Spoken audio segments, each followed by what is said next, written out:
तो देखिए व्यूवर्स, अगर आपने एसएचएम का जो पार्ट 1 वीडियो मैंने बनाई है उसको अगर आपने वॉच किया है तो ये आपके लिए बहुत आसान है, ये आपके लिए मुश्किल नहीं है।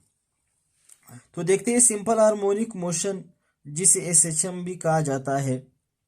A motion in which the acceleration of an object is directly proportional to its displacement from mean position. कहते हैं मोशन एक ऐसा motion in which the acceleration of an object, एक ऑब्जेक्ट का ऐसे मोशन जिसमें उस ऑब्जेक्ट का जो एक्सेलरेशन होता है इज डायरेक्टली प्रोपोर्शनल। ये क्या होता है? डायरेक्टली प्रोपोर्शनल होता है किस चीज के? टू इट्स डिस्प्लेसमेंट, उसी ऑब्जेक्ट के डिस्प्लेसमेंट के।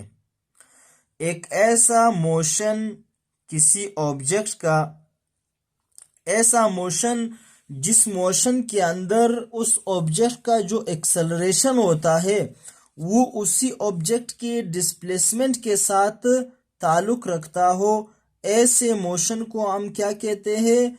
सिंपल हार्मोनिक मोशन कहते हैं। देखो जैसे हमने पढ़ा है, देखो हमारे पास पीरियाडिक मोशन था, पीरियाडिक मोशन के अंदर ऑसिलेटरी मोशन था। ऑसिलेटरी मोशन वो मोशन था जिसमें एक ऑब्जेक्ट जो था वो अपना मोशन रिपीट करता था और रिपीटेशन के साथ साथ वो अपने मीन पोजीशन के ऊपर उस अपने मोशन को रिपीट करता था। इसको हमने कहा कि ये ऑसिलेटरी मोशन कर रहा है। जबकि हमारे पास एसएचएम क्या है? सिंपल हार्मोनिक मोशन क्या है? जब ऐसा ऑसिलेटरी मोशन हो जिसमें उस ऑब्जेक्ट का जो एक्सेलरेशन होता है वो एक्सेलरेशन उसी ऑब्जेक्ट के डिस्प्लेसमेंट के प्रोपोर्शनल होता है, ऐसे ऑसिलेटरी मोशन को फिर हम क्या कहते हैं? एसएचएम कहते हैं। इसी चीज को यहाँ पे मैंने लिखा है।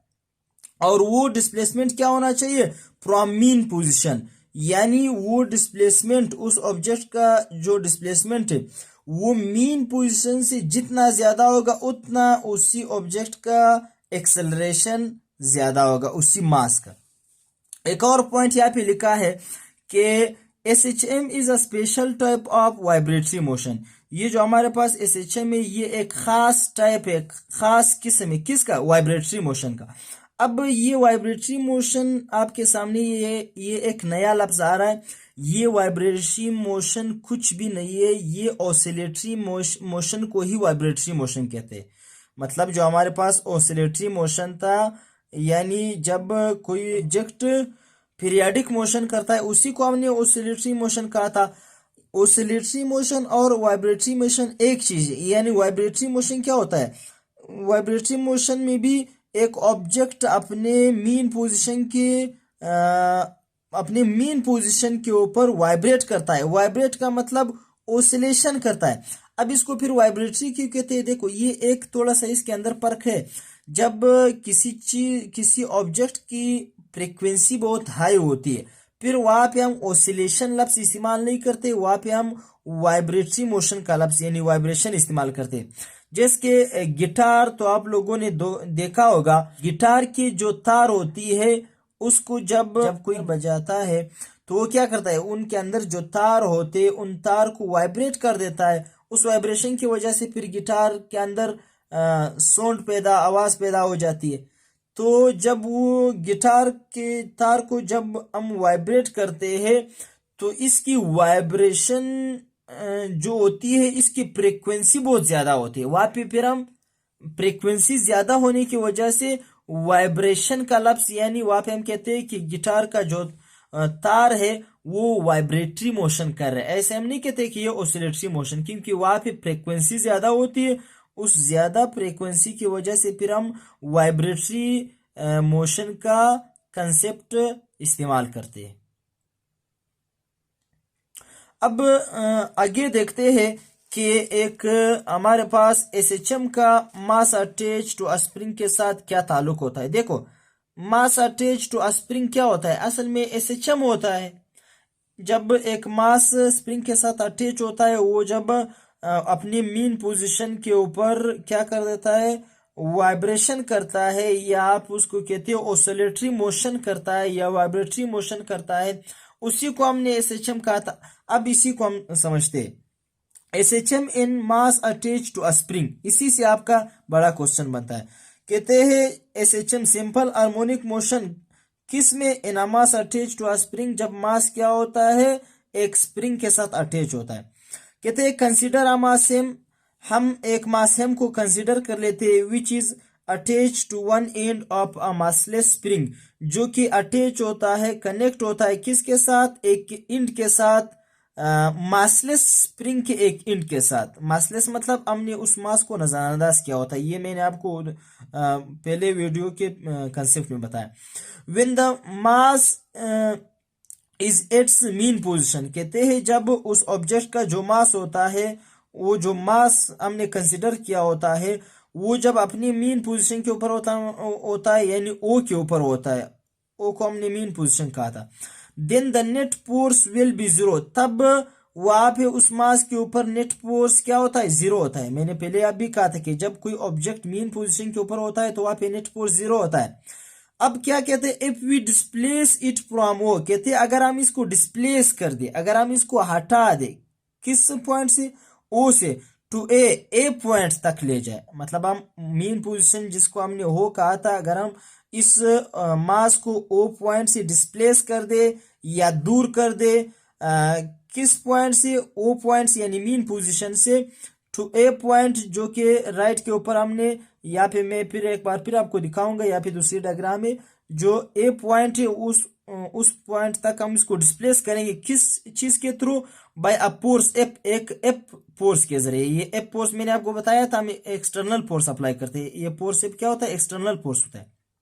टू अ डिस्प्लेसमेंट एक्स, इस एक्सटर्नल फोर्स की वजह से वो कितना डिस्प्लेस हो जाता है, डिस्प्लेसमेंट एक्स तक ये क्या हो जाता है, डिस्प्लेस हो जाता है। तब क्या होता है, then another force called restoring force will also act here, तब क्या हो जाता है, एक दूसरा force, another force called restoring force, एक दूसरा फोर्स जिसे रिस्टोरिंग फोर्स कहा जाता है। मैंने आपको बताया था ये स्प्रिंग के अंदर ये प्रॉपर्टी होती है कि जब आप इसके ऊपर फोर्स अप्लाई करते हो एक्सटर्नल, तो इसके अंदर एक रिस्टोरिंग फोर्स पैदा हो जाती है। तो यही बात वो कह रहे हैं कि इन अदर फोर्स, एक दूसरा फोर्स कॉल्ड रिस्टोरिंग फोर्स, जिसे रिस्टोरिंग फोर्स कहा जाता है, विल आल्सो एक्ट हियर, यहाँ पे अप्लाई हो जाएगा, which is same in magnitude but opposite in direction of the applied force, जो कि क्या हो जाता है, जो कि क्या होता है, सेम होता है मैग्नीट्यूड में, किसके साथ सेम होता है, जो अप्लाइड फोर्स हमने लगाया था उसके साथ मैग्नीट्यूड में सेम होता है, बट अपोजिट इन डायरेक्शन, क्या होता है, डायरेक्शन में अपोजिट होता है। देखो हमने जो यहाँ पे, मैं आपको थोड़ा सा डायग्राम दिखा दूं, यहाँ पे जो हमने पढ़ा था कि यहाँ पे देखो पहले ऑब्जेक्ट मीन पोजीशन पे था, हमने मीन पोजीशन से इसको डिस्प्लेस किया, ए पॉइंट के ऊपर लाया, हमने ये कैसे डिस्प्लेस किया, ये जो डिस्प्लेसमेंट एक्स इस मास ने कवर किया, ये कैसे कवर किया, जब हमने एक एक्सटर्नल फोर्स इसके ऊपर अप्लाई किया, तब ये इस मास ने डिस्प्लेसमेंट एक्स कवर किया। अब इसके अंदर जो रिस्टोरिंग फोर्स पैदा हो गया, वो जो रिस्टोरिंग फोर्स है वो इस अप्लाइड फोर्स के मैग्नीट्यूड के साथ तो बराबर होता है, लेकिन उस रिस्टोरिंग फोर्स का जो डायरेक्शन होता है वो इसके अपोजिट होता है। देखो यहाँ पे जो हमने अप्लाई किया एक्सटर्नल फोर्स, उसका डायरेक्शन इस तरफ है, जबकि जो रिस्टोरिंग फोर्स है वो इसके अपोजिट में क्या होता है, अप्लाई होता है, उसकी डायरेक्शन मीन पोजीशन की तरफ होता है। तो जो हमारे पास रिस्टोरिंग फोर्स होता है, जो कि फिर क्या कौन अप्लाई करता है, स्प्रिंग अप्लाई करता है, वो क्या होता है, इस एक्सटर्नल फोर्स के साथ मैग्नीट्यूड में सेम होता है, लेकिन डायरेक्शन में अपोजिट होता है, क्योंकि मैग्नीट्यूड फोर्स तो हमने इस डायरेक्शन में लगाया था, जबकि रिस्टोरिंग फोर्स मीन पोजीशन की तरफ लगता है, तो इसका डायरेक्शन ये है एक्सटर्नल फोर्स का, और जो हमारे पास रिस्टोरिंग फोर्स है उसकी डायरेक्शन मीन पोजीशन की तरफ होता है। तो इसीलिए ये क्या होता है, डायरेक्शन में एक्सटर्नल फोर्स से अपोजिट होता है, सही है। फिर उसके बाद क्या कहते हैं, magnitude of this applied force, कहते हैं ये जो अप्लाइड फोर्स है is calculated by Hooke's law, कहते हैं ये जो अप्लाइड फोर्स है वो वाला अप्लाइड फोर्स नहीं जो हमने अप्लाइड किया, सही है। ये जो स्प्रिंग अप्लाई करता है जिसे रिस्टोरिंग फोर्स कहा जाता है, वो तो वैसे भी मैग्नीट्यूड में क्या होता है, बराबर होता है किसके, अप्लाइड फोर्स के। मतलब अप्लाइड फोर्स और रिस्टोरिंग फोर्स वैसे भी किस में बराबर होते हैं, मैग्नीट्यूड में बराबर होते हैं। जो हमारे पास रिस्टोरिंग फोर्स है उसका मैग्नीट्यूड हम कैसे मालूम करते हैं। अब this applied force is calculated by Hooke's law. Hook है साइंटिस्ट है, उसने एक लॉ दिया है, उस लॉ की मदद से फिर हम इस स्प्रिंग की मदद से जो फोर्स अप्लाई होता है जिसे रिस्टोरिंग फोर्स कहा जाता है, उससे हम क्या करते हैं, कैलकुलेट करते हैं। तो देखिए व्यूअर्स, यहाँ पे हमने कहा कि हम हुक्स लॉ की मदद से यहाँ पे जो रिस्टोरिंग फोर्स अप्लाई होता है स्प्रिंग से, वो हम हुक्स लॉ की मदद से कैलकुलेट करते हैं। अब यहाँ पे हम थोड़ा सा इस हुक्स लॉ को समझते हैं कि ये हुक्स लॉ क्या होता है। 9th क्लास में आप लोगों ने पढ़ा होगा हुक्स लॉ, लेकिन फिर भी हम यहाँ पे थोड़ा सा डिस्कस करेंगे ताकि आपको दोबारा से वो हुक्स लॉ रिपीट हो जाए, वो समझ में पहले आ जाए, फिर आपके लिए यहाँ पे आसानी होगी। तो यहाँ पे देखिए व्यूअर्स, हुक्स लॉ क्या है इसको समझते हैं।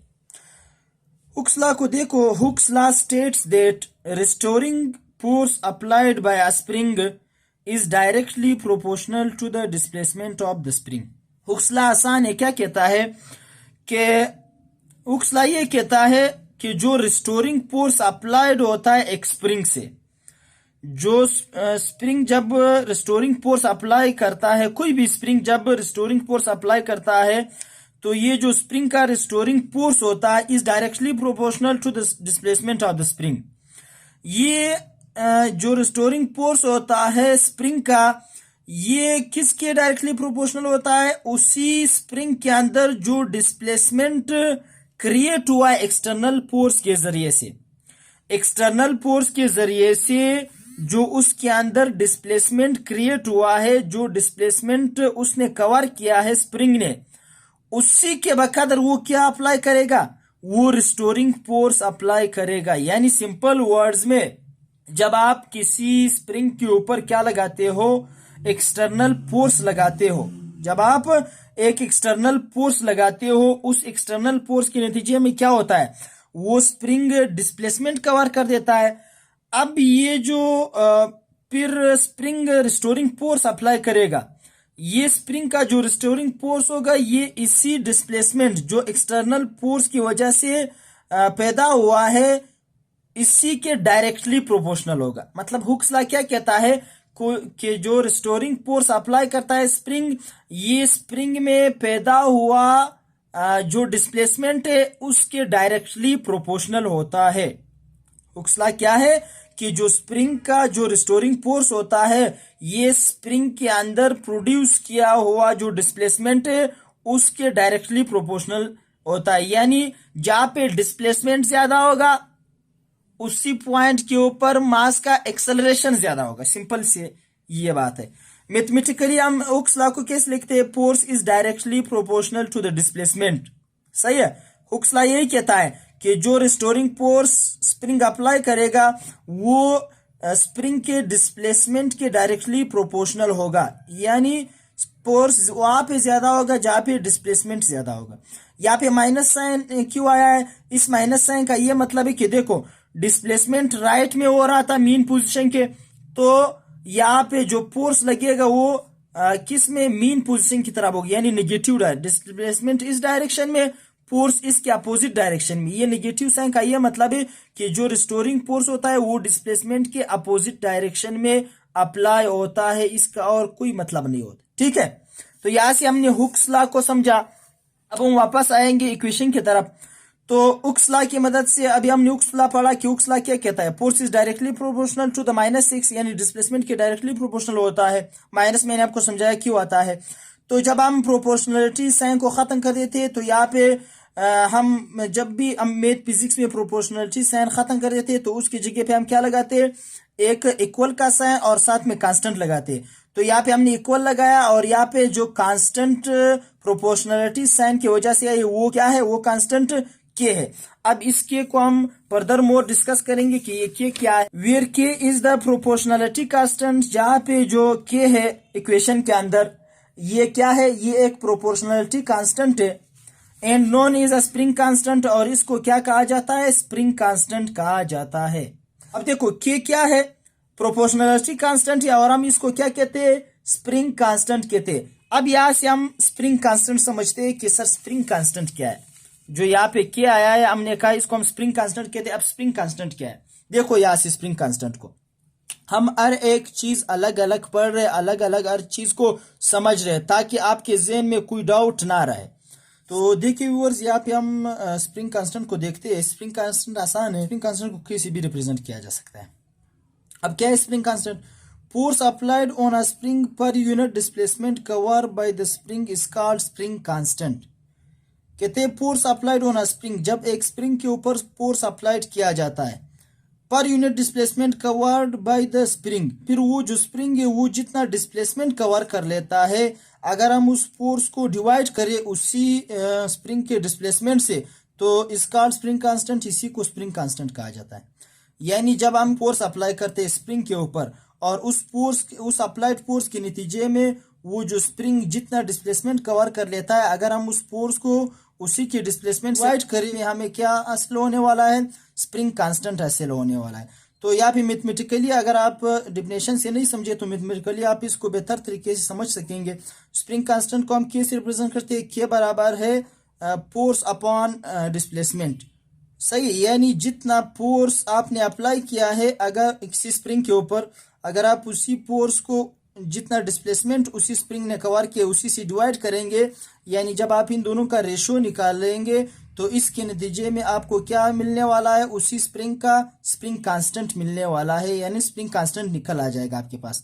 तो यहाँ से स्प्रिंग कांस्टेंट का यूनिट भी कभी कभी पूछा जाता है एग्जाम, इसका डिफिनेशन भी आता है, मैथमेटिकली आपने इसी तरह लिखना है। और इसका जो यूनिट होता है, देखो यूनिट फार्मूले से निकलता है, ऊपर फोर्स है नीचे डिस्प्लेसमेंट है, तो फोर्स का यूनिट जो है वो हमारे पास न्यूटन है, नीचे डिस्प्लेसमेंट है, और डिस्प्लेसमेंट का यूनिट मीटर है। तो इसी यानी यूनिट क्या है, न्यूटन अपॉन मीटर, या आप इसी चीज को क्या भी कह सकते हो कि न्यूटन मीटर इनवर्स।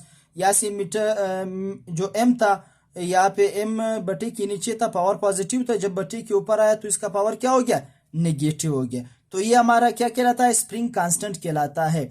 यानी ये आप बिल्कुल माइंड में भी इसको आप इस चीज को सोच सकते हो, इसको समझ सकते हो। देखो जब स्प्रिंग क्या होगा, टाइट होगा, तो जाहिर सी बात है उसके ऊपर हम फोर्स ज्यादा अप्लाई करेंगे तो वो कम स्ट्रेच होगा।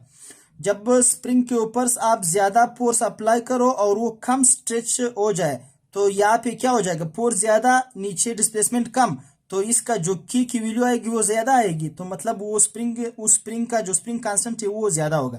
लेकिन इसके बरक्स अगर आप कोई ऐसे मतलब कोई कमजोर वाला स्प्रिंग होता है जो टाइट ना हो, तो उसके ऊपर अगर आप फोर्स अप्लाई करेंगे कम फोर्स, तो वो क्या करेगा, वो ज्यादा स्ट्रेच हो जाएगा। ये ज़हन में भी इसको सोच सकते हो, इस कंसेप्ट को आप समझ सकते हो। सही है, तो यहाँ से जो हमारे पास फार्मूले के अंदर जो क्या आ रहा है, तो वो क्या है, वो स्प्रिंग कांस्टेंट है। यहाँ से हमने स्प्रिंग कांस्टेंट को समझ लिया। अब according to Newton second law, Newton के सेकेंड लॉ के मुताबिक फोर्स हमारा किसके बराबर होता है, एम ए के बराबर होता है। अब यहाँ से देखो जो हमारे पास इक्वेशन था, force is equal to minus k x, सही है, उसको हमने इक्वेशन 1 का नाम दिया था। अब उसी इक्वेशन के अंदर हम फोर्स की जो वैल्यू उसको पुट करेंगे, putting value of F in equation 1। Equation 1 में एफ की वैल्यू जो कि एम ए के बराबर है इसको पुट करते हैं, तो हमारे पास क्या आएगा, एफ की जगह पे एम ए आ जाएगा, m a is equal to minus k x आ जाएगा। सही है, तो यहाँ से हमारा मकसद क्या है, यहाँ से हमारा मकसद एक्सेलरेशन निकालना है, ताकि हमें मालूम हो जाए कि एक्सेलरेशन जो है वो डिस्प्लेसमेंट के डायरेक्टली प्रोपोर्शनल है। यानी यहाँ पे जो मोशन हो रहा है वो एसएचएम का मोशन हो रहा है। सही, क्योंकि एसएचएम के अंदर जो मास का जो एक्सेलरेशन होता है वो इसके डिस्प्लेसमेंट के डायरेक्टली प्रोपोर्शनल। तो अब यहाँ से जो एम है ये यहाँ पे मल्टीप्लाई हो रहा है, हम यहाँ पे नीचे लाएंगे तो ये डिवाइड हो जाएगा। सही है, यहाँ पे हमने इसको ब्रैकेट में लिखा है। सर ये इस होल बटे के नीचे क्यों नहीं लिखा, फर्क नहीं है, आप इस तरह भी लिख सकते हो, इतना मैथ तो आपको जरूर आता होगा। तो इसको हमने के अपॉन एम लिखा, तो अब ये के अपॉन एम, ये इसको ब्रैकेट में इसलिए लिखा है क्योंकि यहाँ पे देखो ये जो के, ये भी स्प्रिंग कांस्टेंट है, ये जो भी स्प्रिंग आपने उठाया है के की वैल्यू तो हमेशा सेम रहेगी उसी स्प्रिंग के लिए। तो ये के भी क्या है, स्प्रिंग कांस्टेंट, एक कांस्टेंट है, और m जो मास अटैच होगा स्प्रिंग के साथ वो भी तो चेंज नहीं होगी, यानी ये दोनों क्या है, कांस्टेंट है ये, इसलिए यहाँ पे इन दोनों को ब्रैकेट में बंद किया है। अब देखो यहाँ पे कहते हैं इन अबव इक्वेशन, इस ऊपर वाले इक्वेशन में क्या अपॉन m इज कांस्टेंट, ये क्या अपॉन m जो हमें हासिल हो रहा है ये क्या, ये कांस्टेंट है, हेंस तो इसी वजह से देखो जब ये कांस्टेंट रहेगा तो एक्सेलरेशन सिर्फ डिस्प्लेसमेंट के ऊपर डिपेंड करेगा। देखो एक्सेलरेशन बराबर है माइनस के अपॉन एम एक्स, यहाँ पे के एम ये कांस्टेंट है, कांस्टेंट का मतलब ये चेंज नहीं होती। अगर इसकी वैल्यू आप लेट सपोज 5 समझो तो आखिर तक 5 रहेगा, अगर आप इसकी वैल्यू 1 समझो तो आखिर तक 1 रहेगा होल मोशन के अंदर, होल ऑसिलेशन के अंदर। तो यहाँ पे जो सिर्फ डिपेंड करता है वो एक्स के ऊपर, एक्सेलरेशन अगर एक्स बढ़ेगा तो एक्सेलरेशन बढ़ेगा, अगर एक्स कम हो जाएगा तो एक्सेलरेशन कम हो जाएगी। ये तो कांस्टेंट है, ये तो चेंज नहीं होंगे, सिर्फ एक्स चेंज होगा, उसी एक्स की वजह से फिर क्या होगा, एक्सेलरेशन चेंज होगा। अगर एक्स बढ़ेगा तो एक्सेलरेशन बढ़ेगा, अगर एक्स कम हो जाएगा तो एक्सेलरेशन क्या हो जाएगा, उसी मास का कम हो जाएगा। तो यहाँ से आपको नजर आ रहा है क्या नहीं आ रहा है कि एक्सेलरेशन जो है वो क्या है, डायरेक्टली प्रोपोर्शनल है उसी मास के डिस्प्लेसमेंट के, सही है। तो यहाँ पे क्या अपॉन एम कांस्टेंट है, तो जब ये कांस्टेंट रहा तो एक्सेलरेशन सिर्फ डिस्प्लेसमेंट के ऊपर इन्हिसार करता है। तो हम यहाँ से अभी कह सकते हैं कि acceleration is directly proportional to the displacement, acceleration is the directly proportional to the displacement. तो यहाँ से क्या हो गया, यहाँ से सिंपल हार्मोनिक मोशन जो मास अटैच टू स्प्रिंग है, यहाँ पे हमने प्रूव कर दिया कि यहाँ पे क्या हो रहा है, सिंपल हार्मोनिक मोशन हो, क्योंकि यहाँ से हमने निकाला कि जो उसी मास जो कि अटैच स्प्रिंग के साथ उसका जो एक्सेलरेशन है वो उसी के डिस्प्लेसमेंट के डायरेक्टली प्रोपोर्शनल है। तो यहाँ से ये क्या हो रहा है, प्रूफ हो रहा है कि ये जो मास अटैच टू स्प्रिंग है ये क्या है, ये सिंपल हार्मोनिक मोशन है। यहाँ पे नेगेटिव साइन का क्या मतलब, अक्सर बच्चों को इस नेगेटिव साइन से मतलब ये उनको समझ में नहीं आता ये नेगेटिव साइन। इस नेगेटिव साइन का मतलब ये कि जो एक्सेलरेशन हो रहा है वो इस डिस्प्लेसमेंट के अपोजिट डायरेक्शन में हो रहा है, जो एक्सेलरेशन हो रहा है वो इस डिस्प्लेसमेंट के अपोजिट डायरेक्शन। देखो यहाँ पे मीन पोजीशन इधर था, हमने स्प्रिंग को इस तरफ स्ट्रेच किया तो डिस्प्लेसमेंट इस तरफ क्रिएट हो गया, पैदा हो गया। अब एक्सेलरेशन जो है वो हमेशा मीन, ये मैंने आपको बताया एक्सेलरेशन हमेशा मीन पोजीशन की तरफ होता है, चाहे ऑब्जेक्ट आप इस तरफ स्ट्रेच करो इस तरफ, दोनों स्रोतों में एक्सेलरेशन मीन पोजीशन की तरफ होएगा। तो डिस्प्लेसमेंट इस तरफ हो रहा है और जो हमारे पास एक्सेल फोर्स तो रिस्टोरिंग फोर्स इस तरफ अप्लाई हो रहा है, जहाँ पे फोर्स वहाँ पे एक्सेलरेशन, एक्सेलरेशन इस तरफ हो रहा है, सही है। तो यहाँ पे ये नेगेटिव साइन का मतलब है कि ये जो एक्सेलरेशन है ये फोर्स के अपोजिट डायरेक्शन में हो रहा है, ठीक है।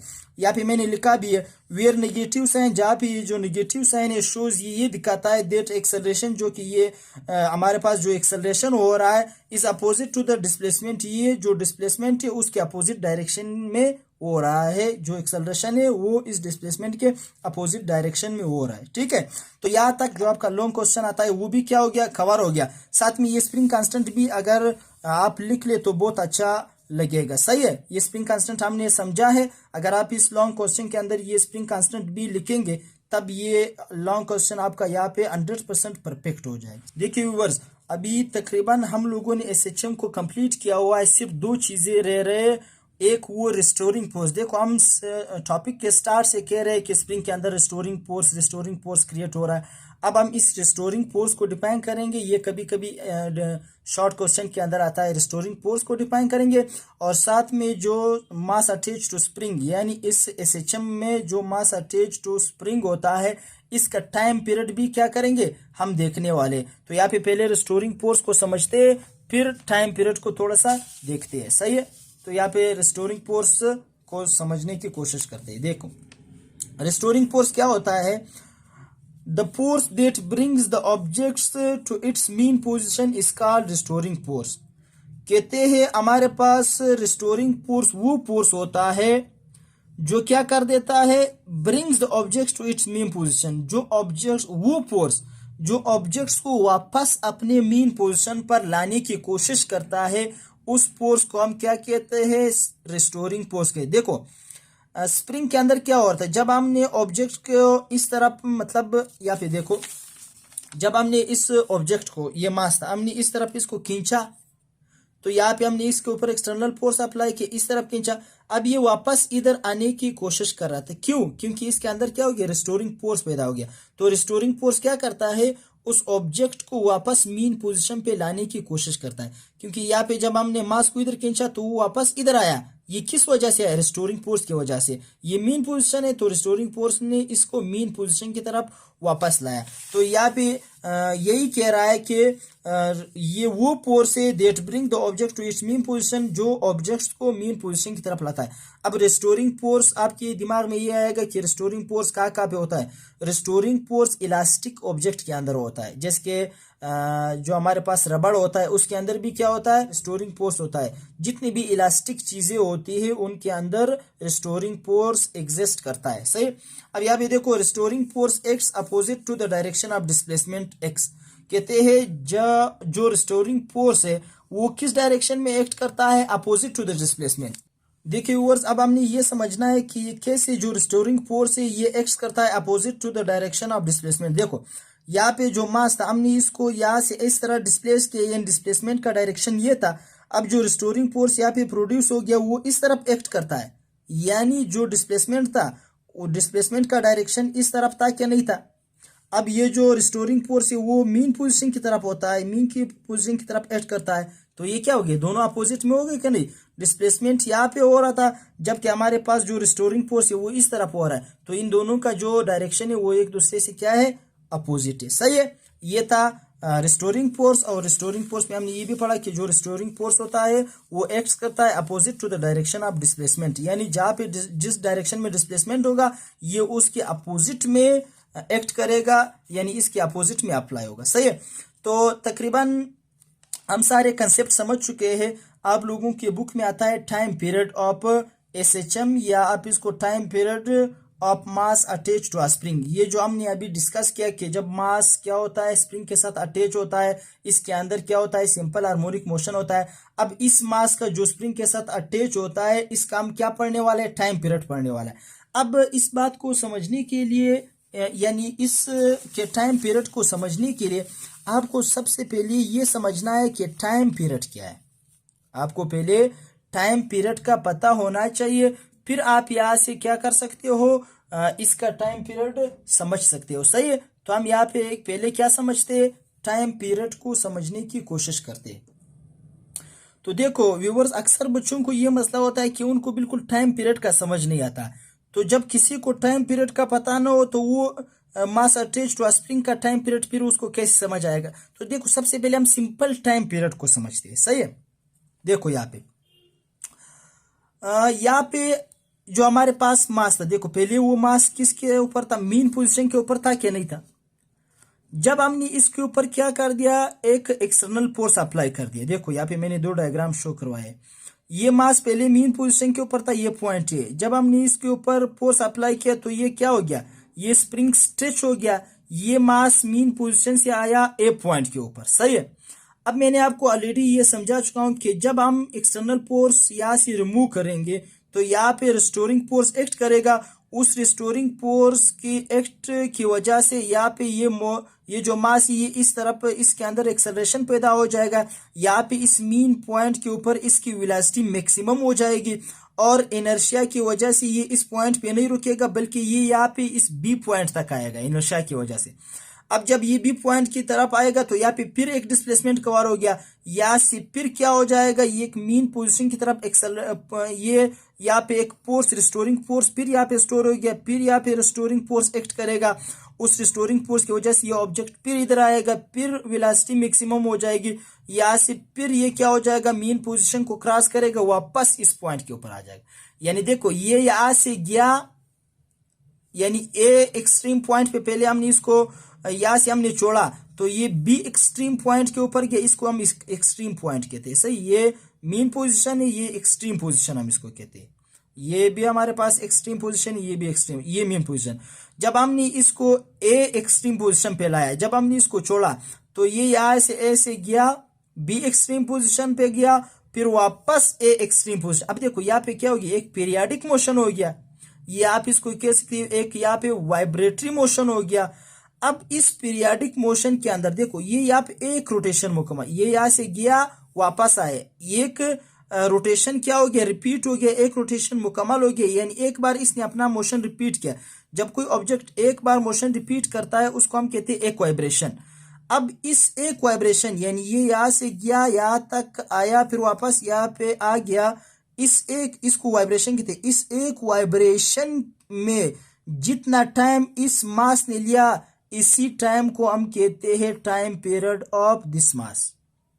इस मास का टाइम पीरियड क्या होगा, जितना वक्त ये यहाँ से आते हुए यहाँ पे पहुंचकर वापस जब ये इधर आएगा, जितना टाइम ये लेगा इस वाइब्रेशन में उसी टाइम को हम कहेंगे time period of this mass. सही है। अब देखो अगर यहां से समझना है तो इधर से ये सन और अर्थ वाला एग्जांपल देखो हर्थ हमने पढ़ा, हर्थ ये क्या कर रहा है, पीरियोडिक मोशन कर रहा है। हर्थ क्या कर रहा है, पीरियोडिक मोशन कर रहा है। जब हर्थ यहाँ से देखो मोशन स्टार्ट करेगा, यहाँ से जाते जाते जाते जाते वापस जब यहाँ पे आएगा, आपको पता होगा कि इसको हम क्या कहते हैं, हर्थ का सर्कुलर मोशन कहते हैं। सही है, हर्थ का क्या सर्कुलर, हर्थ अपना सर्कुलर मोशन 365 डेज के अंदर कंप्लीट कर देता है। हर्थ जो अपना सर्कुलर मोशन है वो 365 डेज के अंदर क्या कर देता है, कंप्लीट कर देता है। अब देखो यहाँ पे जब हर्थ यहाँ से मोशन स्टार्ट करेंगे यहाँ पे आ जाएगा तो ये इसका एक वन वाइब्रेशन मुकम्मल हो गया क्या नहीं, यानी इसका एक बार मोशन इसका रिपीट हो गया। एक बार मोशन का रिपीट होना ये क्या कहलाता है, वन वाइब्रेशन कहलाता है। जब वन वाइब्रेशन जमीन मुकम्मल करेगा तो वो कितना टाइम में, 365 डेज में, कंप्लीटली 365 नहीं, ऊपर नीचे हो सकता है, तो मतलब 365 डेज आप समझो। जब अर्थ ने यहाँ से मोशन स्टार्ट किया, जब वापस ये इस पे आएगा, एक वाइब्रेशन मुकम्मल करेंगे, इसमें 362 डेज लगेंगे, तो इसी को हम क्या कहते हैं, हर्थ का टाइम पीरियड कहते हैं। एक वाइब्रेशन के अंदर हर्थ ने जितना टाइम लिया इसी को हम हर्थ का टाइम पीरियड कहते हैं। तो हर्थ का टाइम पीरियड क्या है, 365 डेज है। हर्थ का टाइम पीरियड क्या है, 365 डेज है। समझ में आ रहा है क्या नहीं, इसी को टाइम पीरियड कहते हैं। सिंपल वर्ड्स में कोई भी ऑब्जेक्ट जब वो वाइब्रेटरी मोशन कर रहा हो, एक वाइब्रेशन में जितना वक्त वो लेता है उसी वक्त को, उसी टाइम को हम उसी ऑब्जेक्ट का टाइम पीरियड कहते हैं। सही है, उम्मीद करता हूं कि आपको यहाँ से टाइम पीरियड समझ में आएगा। अब हम यहाँ से टाइम पीरियड भी डिफाइन करेंगे, सिंपल टाइम पीरियड, और साथ में जो मास अटैच टू स्प्रिंग होता है उसका जो हमने अभी पढ़ा एसएचएम में, उस मास अटैच टू स्प्रिंग का टाइम पीरियड हम कैसे कैलकुलेट करते हैं उस चीज को भी यहाँ पे क्या करते हैं, डिस्कस कर देते हैं। तो यहाँ पे देखो टाइम पीरियड क्या होता है, time required to complete one vibration is called time period. Time required यानी वो टाइम जो कि रिक्वायर्ड होता है, जो कि जरूरत होता है, किस लिए, टू कंप्लीट वन वाइब्रेशन, एक वाइब्रेशन को मुकम्मल करने के लिए जितना वक्त दरकार होता है, जितना टाइम रिक्वायर्ड होता है, उसी टाइम को हम कहते हैं टाइम पीरियड। टाइम पीरियड और कुछ नहीं है, वो वक्त जिसके अंदर एक वाइब्रेशन कोई ऑब्जेक्ट मुकम्मल करता है, वही टाइम उसी ऑब्जेक्ट का क्या कहलाता है, टाइम पीरियड कहलाता है। इसको हम कैपिटल टी से रिप्रेजेंट करते हैं।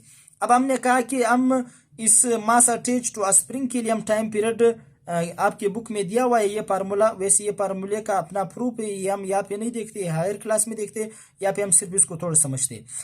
Time required to mass attach to spring for one complete rotation vibration या रोटेशन आप कह सकते हो, इज टी बराबर है 2 रेडिकल के अंदर m अपॉन के। सही है, यानी जब जो अभी हमने एग्जांपल पढ़ा, जो मास अटैच होता है स्प्रिंग के साथ, सही है, वो जो मोशन करता है, हमने कहा ये पीरियाडिक मोशन है, पीरियाडिक के अंदर ये फिर क्या है, ऑसिलेटरी है, ऑसिलेटरी के अंदर ये क्या है, सिंपल हार्मोनिक मोशन है।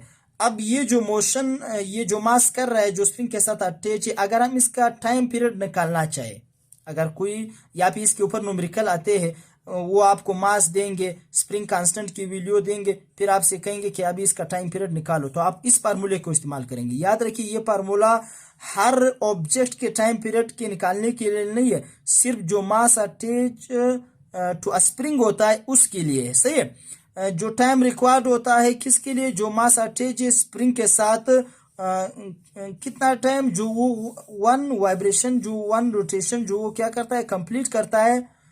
जो मास स्प्रिंग के साथ अटैच जब वो वन कंप्लीट रोटेशन करता है या जो वो एक वाइब्रेशन करता है, मतलब क्या है, जब ये यहाँ से हम इसको छोड़ेंगे तो ये यहाँ से आएगा B point, B extreme position पे वापस, जब ये एक्सट्रीम पोजीशन, तो ये इसका एक क्या हो गया, एक रोटेशन हो गया, एक वाइब्रेशन हो गया। अब इस दौरान जो टाइम लगता है उसी टाइम को हम क्या कहते हैं, इसी का टाइम पीरियड कहते हैं। अब ये टाइम पीरियड हम इस फार्मूले से निकालते हैं, T is equal to 2 pi radical के अंदर एम अपान के। एम इसी का मास है और के जो है ये उसी जिस स्प्रिंग के साथ अटैच है उसका स्प्रिंग कांस्टेंट है। ये हमारे पास क्या है, उसी के टाइम पीरियड का फार्मूला है। तो उम्मीद करता हूँ इतनी बातें आपके समझ में आए होंगे। तो अभी के लिए खुदा हाफिज।